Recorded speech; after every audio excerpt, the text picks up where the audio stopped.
করলে রব্বুল আলামিন কি দান করেন? জান্নাত দান করেন। আল্লাহ তার রাসূলকে বললেন, হে মুহাম্মদ সাল্লাল্লাহু আলাইহি সাল্লাম, ফাফু আনহুম, তুমি মানুষকে ক্ষমা করে দিও। তাই তো আপনি অনেক ব্যক্তিদেরকে দেখতে পাবেন যারা দীর্ঘদিন পর্যন্ত কষ্টের ভিতরে থাকার পরেও আজকে যারা দায়িত্বশীল, এর মধ্য দিয়েও মানুষদেরকে ক্ষমা করে দিয়েছে, সাধারণ ক্ষমা ঘোষণা করেছে। কথা বলেন ঠিক কিনা? ও আল্লাহ রাব্বুল আলামিন তার রাসূলকে বললেন, নবী হে, আস্তাগফির লাহুম, মানুষদেরকে ক্ষমা করে দাও আর মানুষের জন্য তুমি ক্ষমা প্রার্থনা করো।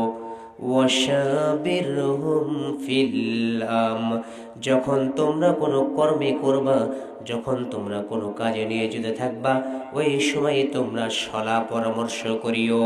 আল্লাহ তার রাসূলকে বললেন, ফাইযা আযামতা ফাতাওয়াক্কাল আলাল্লাহ, যখন তোমরা কোনো কাজের সংকল্প করবা, ইচ্ছা করবা, ওই সময় তোমরা তোমার রবের প্রতি ভরসা করবা।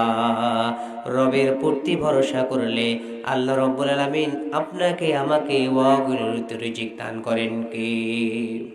ও আল্লাহ রাব্বুল আলামিন সূরা তালাকের 2 এবং 3 নম্বর আয়াতে বললেন, ওয়া মাইয়াত্তাকিল্লাহা ইয়াজআল লাহু মাখরাজা ওয়া ইয়ারযুকুহু মিন হাইসু লা ইয়াহতাসিব।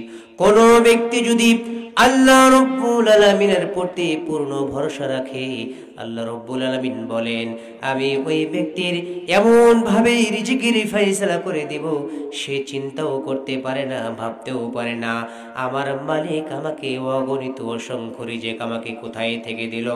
আল্লাহর নবী সাল্লাল্লাহু আলাইহি ওয়াসাল্লাম বলেন, হাদিসটি আপনি বুখারীতে পেয়ে যাবেন, তোমরা যদি আল্লাহ রাব্বুল আলামিনের প্রতি তাওয়াক্কুল করো, ভয় করো, পূর্ণ বিশ্বাস স্থাপন করো, তাহলে তোমরা তাদের দিকে দেখো, একটি চড়ুই পাখির দিকে তাকিয়ে দেখো, এই চড়ুই পাখিটি সকালবেলা অনাহারে বের হয়ে যায়, এই চড়ুই পাখিটিকে আল্লাহ রাব্বুল আলামিন পূর্ণ পেট ভরে মাগরিবের সময় তার ঘরে পৌঁছিয়ে দেয়। আমার ভাইরা, আল্লাহ রাব্বুল আলামিন বলেন, ইন্নাল্লাহা ইউহিব্বুল মুতাওয়াক্কিলিন, নিশ্চয় আল্লাহ রাব্বুল আলামিন বলেন, যারা আমি আল্লাহ রাব্বুল আলামিন প্রতি পূর্ণ ভরসা রাখে, আমি রাব্বুল আলামিন তাদেরকে